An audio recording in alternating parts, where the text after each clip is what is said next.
The weights tied to the bodies didn't work. 16 bricks for each body and still they floated up.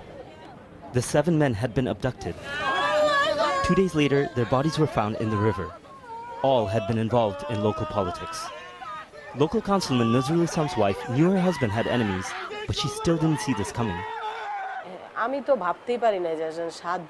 can't imagine that they could kill 7 people like this. That takes a lot. You need so many people. You can't just kidnap and kill all of them with your bare hands. Killing and torturing them like this is not an easy thing to do. If the weights hadn't failed, Selina Islam might never have known for certain what had happened to her husband. Dozens of people have been reported missing in Bangladesh since the beginning of this year. They're usually not heard from again. When these 7 bodies washed up on the shore of this river, it shocked the whole country and may have finally pushed the authorities into taking action.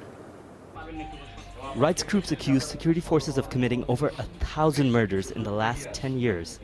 But no official has ever been prosecuted for these crimes.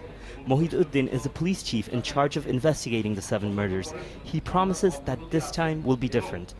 3 military officers, including a relative of a government minister, have been forced into retirement after being linked to the abductions. I am quite straight. If I get anything, anybody engaged with this case, I will proceed accordingly. I don't find any problem. And I am not obstructed by anybody else.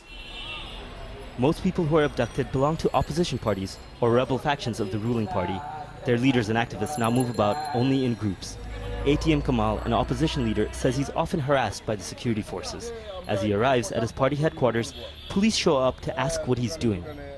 To tell the truth, our lives are not normal anymore. We don't sleep in our homes, we don't walk on the streets by ourselves. Whenever we go outside, we make sure that we have people with us. Politics in this country has often been violent, but with the latest wave of abductions, Bangladeshi politics may have just become even more dangerous. Mahir Sattar, Al Jazeera, Naranganj.